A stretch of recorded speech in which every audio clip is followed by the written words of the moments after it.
ಎಲ್ಲ ಫ್ರೆಂಡ್ಸ್, ಎಲ್ಲರಿಗೆ ನಮಸ್ಕಾರ. ಕನ್ನಡ ಲೈಫ್ ಸ್ಟೋರಿನಿಂದ ಪ್ರತಿಯೊಬ್ಬರಿಗೆ ತುಂಬ ಧನ್ಯವಾದಗಳು. Thank you so much universe. ಒಬ್ಬರನ್ನೊಬ್ಬರು ಅರ್ಥ ಮಾಡಿಕೊಂಡು ನಡೆದರೆ ಸುಖ ಸಂಸಾರ.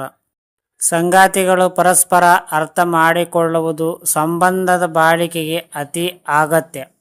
ಸಂಬಂಧಗಳನ್ನು ಅರ್ಥ ಮಾಡಿಕೊಳ್ಳಲು ಆಗದು. ಒಬ್ಬೊಬ್ಬರ ಸಂಬಂಧವು ಒಂದೊಂದು ರೀತಿಯಿಂದ ಇರುವುದು. ಸಂಗಾತಿಗಳು ಪರಸ್ಪರರನ್ನು ಸರಿಯಾಗಿ ಅರ್ಥ ಮಾಡಿಕೊಂಡು ಸಾಗಿದರೆ ಆಗ ಸಂಬಂಧವು ಉತ್ತಮವಾಗಿರುವುದು. ಇಲ್ಲವಾದರೆ ಸಂಬಂಧವು ಬಿರುಕು ಬಿಡುವುದು.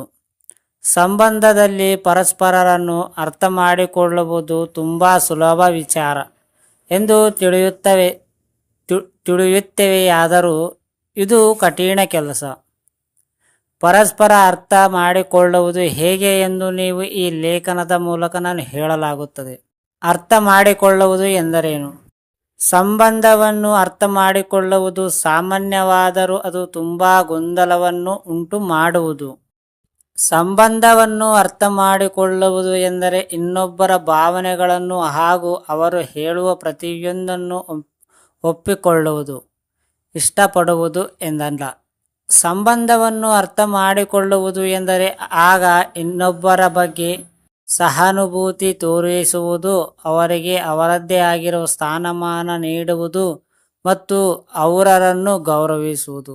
ಸಂಬಂಧದಲ್ಲಿ ಅರ್ಥ ಮಾಡಿಕೊಳ್ಳುವುದು ಅಗತ್ಯವೇಕೆ? ಪರಸ್ಪರರನ್ನು ಅರ್ಥ ಮಾಡಿಕೊಳ್ಳುವುದು ಯಾಕೆ ಎಂದು ಮೊದಲ ತಿಳಿಯಬೇಕು. ನೀವು ಒಬ್ಬ ಬಗ್ಗೆ ಕಾಳಜಿ ವಹಿಸಿದರೆ ಆಗ ಖಂಡಿತವಾಗಿಯೂ ಅವರ ಸಂಘವು ನಿಮಗೆ ಇಷ್ಟವಾಗಲಿದೆ.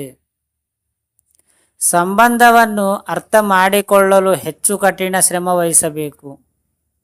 ಸಂಬಂಧವನ್ನು ಅರ್ಥ ಮಾಡಿಕೊಳ್ಳುವುದನ್ನು ಹೇಗೆ ಸುಧಾರಿಸುವುದು? ಏನು ಬೇಕು ಕೇಳಿ. ಸಂಬಂಧದಲ್ಲಿ ಯಾವುದೇ ರೀತಿಯ ತಪ್ಪರ್ಥವು ಉಂಟಾಗಿದ್ದರೆ ಆಗ ಏನು ಬೇಕು ಎನ್ನುವುದನ್ನು ಮೊದಲು ಕೇಳಬೇಕು.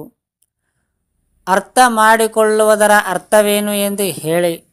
ನಿಮಗೆ ಏನು ಬೇಕು ಎಂದು ಸಂಗಾತಿ ತಿಳಿಯುವುದನ್ನು ಅರ್ಥ ಮಾಡಿಕೊಡಬೇಕು.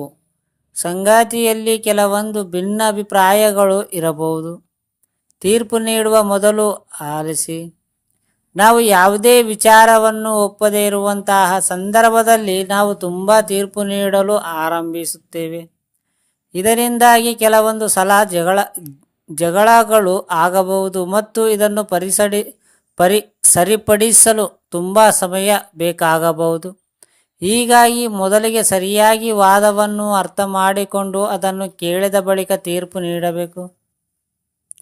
ಸಂಗಾತಿಯು ಏನು ಆಲೋಚನೆ ಮಾಡುತ್ತಿದ್ದಾರೆ ಎನ್ನುವ ಬಗ್ಗೆ ತಿಳಿಯಲು ನೀವು ತುಂಬ ಪ್ರಬಲ ಪ್ರಶ್ನೆಗಳನ್ನು ಕೇಳಿ ಅವರ ಅನುಭವ ಹಂಚಿಕೊಂಡರೆ ಆಗ ಇದರಿಂದ ನಿಮಗೆ ಅವರನ್ನು ಅರ್ಥ ಮಾಡಿಕೊಳ್ಳಲು ಆಗುವುದು.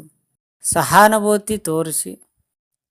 ಸಹಾನುಭೂತಿಯು ತುಂಬ ಕೌಶಲ್ಯದ ವಿಚಾರ ಮತ್ತು ಸಂಬಂಧದಲ್ಲಿ ಅರ್ಥ ಮಾಡಿಕೊಳ್ಳಲು ಇದು ಅತಿ ಅಗತ್ಯ.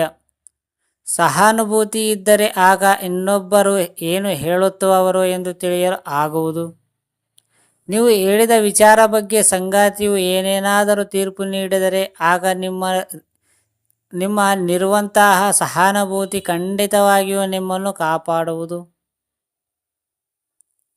ಮನಸ್ಸಿನ ಮಾತು ಅರ್ಥ ಮಾಡಿಕೊಳ್ಳಿ. ಸಂಬಂಧದಲ್ಲಿ ಸಂವಹನವು ಅತಿ ಅಗತ್ಯ. ಆದರೆ ಕೆಲವೊಮ್ಮೆ ಸಂಗಾತಿಯು ಕೇಳಿದ ಇರುವಂತಹ ಮನಸ್ಸಿನ ಮಾತನ್ನು ಅರ್ಥ ಮಾಡಿಕೊಂಡರೆ ಆಗ ಖಂಡಿತವಾಗಿಯೂ ಇದು ಸಂಬಂಧದ ನೇರವಾಗಿ ಬರುವುದು. ನಿಮ್ಮೊಂದಿಗೆ ಏನಾದರೂ ವಿಚಾರವನ್ನು ಅವರು ಹಂಚಿಕೊಳ್ಳದಿದ್ದರೆ ಆಗ ಅವರು ನಿಜವಾಗಿಯೂ ಹೇಳಲು ಬಯಸುತ್ತಿರುವ ಎಂದು ತಿಳಿಯಿರಿ. ಅರ್ಥ ಮಾಡಿಕೊಳ್ಳುವ ಮೊದಲು ಅರ್ಥೈಸಿಕೊಳ್ಳಿ. ಸಂಗಾತಿಯು ಜೊತೆಗೆ ಮಾತನಾಡುವ ವೇಳೆ ನಾವು ನಮ್ಮ ವಿಚಾರಗಳನ್ನು ಅವರಿಗೆ ತಿಳಿಸುತ್ತೇವೆ. ಪ್ರತಿಯೊಬ್ಬರೂ ಅವರಿಗೋಸ್ಕರ ಆಲೋಚನೆ ಮತ್ತು ಭಾವನೆಗಳನ್ನು ಹಂಚಿಕೊಳ್ಳಬೇಕು. ಸಂಬಂಧವನ್ನು ಅರ್ಥ ಮಾಡಿಕೊಳ್ಳಲು ಇಬ್ಬರು ಸಂಗಾತಿಗಳ ಮಾತನ್ನು ಆಲಿಸಬೇಕಾಗುತ್ತದೆ. ಒಬ್ಬರು ಮಾತನಾಡುತ್ತಾ ಇನ್ನೊಬ್ಬರು ತಮ್ಮ ಕೆಲಸದಲ್ಲಿ ವ್ಯಸ್ತರಾಗಿದ್ದರೆ ಅದಕ್ಕೆ ಯಾವುದೇ ಅರ್ಥ ಇಲ್ಲ. ಏನಾದರೂ ಪರವಾಗಿಲ್ಲ, ಇಬ್ಬರು ಅರ್ಥ ಮಾಡಿಕೊಂಡು ಜೀವನ ನಡೆಸಬೇಕು. ಅರ್ಥ ಆಯ್ತಾ ಫ್ರೆಂಡ್ಸ್? ಈ ಸ್ಟೋರಿ ಕೇಳಿದ ಪ್ರತಿಯೊಬ್ಬರಿಗೆ ತುಂಬ ಧನ್ಯವಾದಗಳು. Thank you so much.